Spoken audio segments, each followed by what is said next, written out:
Welcome to your new career at ACCO Brands Corporation.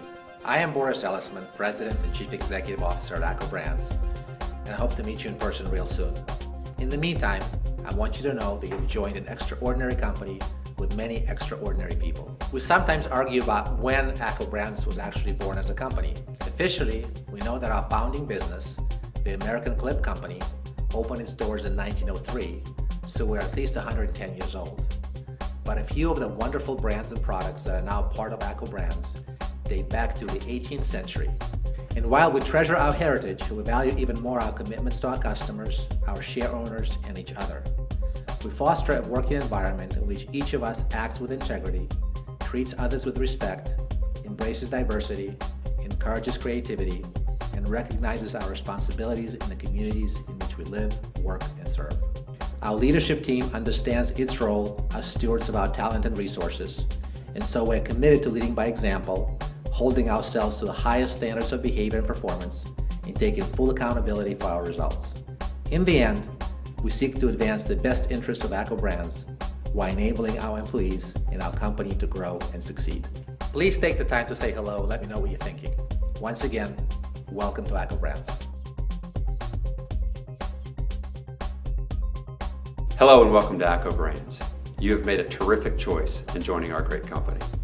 As Boris noted, we have a proud heritage in the office products industry. Until 2005, we were part of another company, Fortune Brands. But in that year, we became the largest publicly traded office products company in the world by merging with General Binding Corporation. In 2012, we grew yet again by joining forces with another leading organization, the office and consumer products business of Mead-Westvaco. Our winning team shares the ACCO Brands vision of being a company that achieves, creates, collaborates, and organizes. We have a dynamic and healthy culture that is shaped by leaders and lived by employees at all levels through the ACCO Brands values and models for success. As a business, we market products in more than 100 countries through our own sales force and distribution networks. ACCO Brands has a long history of industry leadership and innovation, and we're focused on delivering exceptional value. In many of our markets, we hold the #1 or #2 position in binding and laminating, boards and easels, stapling and punching, notebooks, planning products, presentation and storage products, and laptop physical security. We also have some of the best known and most respected brands in the industry. If you own a stapler, there's a better than 50-50 chance it's a swing line. Our Kensington brand invented the security lock for personal computers that has become the global standard. In Canada, every student is familiar with Hilroy notebooks and school products, and in Australia, our Marbig assortment of office products is universal.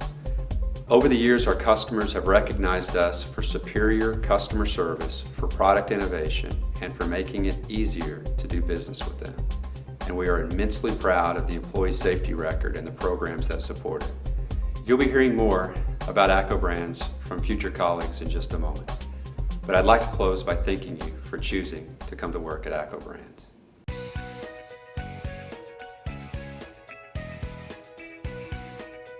I personalize ACCO Brands' leadership style by leading by example. I'm not going to ask somebody else to do something if I won't commit to it myself. You don't treat people as you would want to be treated.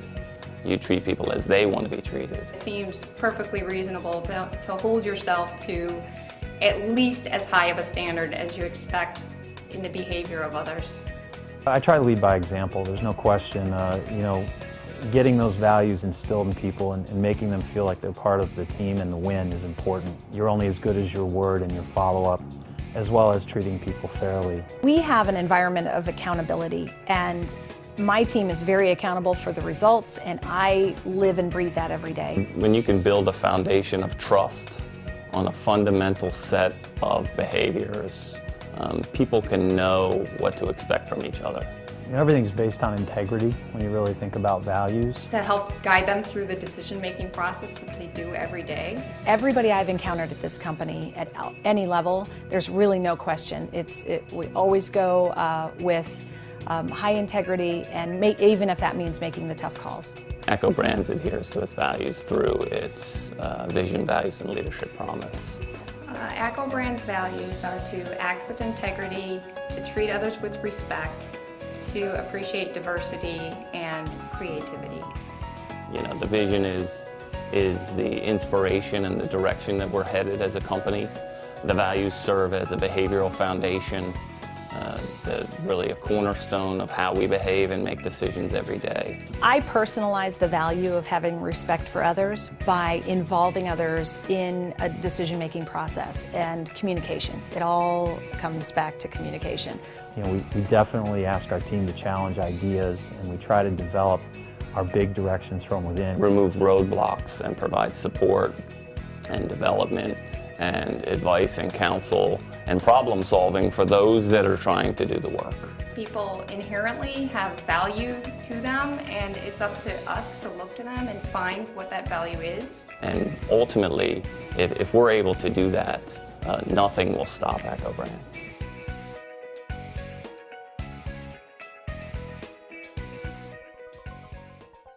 When you look at our brand portfolio, you know, the great thing on the consumer side of the business is that we have the brands that genuinely are the ones that matter in our space. You know, our brand portfolio is the strongest of all of our competitors. What that means for our core customer set is that when they put our brands on shelf, they convert and actually go through the register at rates significantly higher than they would of an unbranded or an alternative brand in the space. So when you think about the products that we build, the brands that we manage, and all the innovation work that we do, there's a real critical component of that work that we refer to as voice of the consumer. And so you look at the investments we've made in the business, the consumer insights work that we do, and really that voice of the consumer is embedded in everything that we do.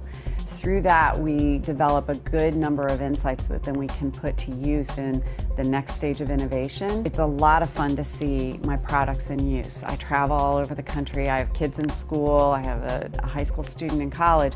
And I find often that the people I know in my life are actually consumers of our business, you know, consumers of our products.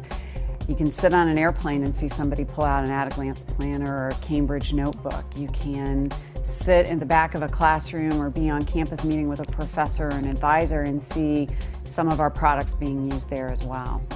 So when you look at our development processes specifically for innovation in our consumer market, we are very focused on this idea of a diverge-converge model. What that has allowed us to do is cast the widest net, find the greatest opportunity, and then refine that down to a point of clear strategy that we can bring forward to our customers and our consumers.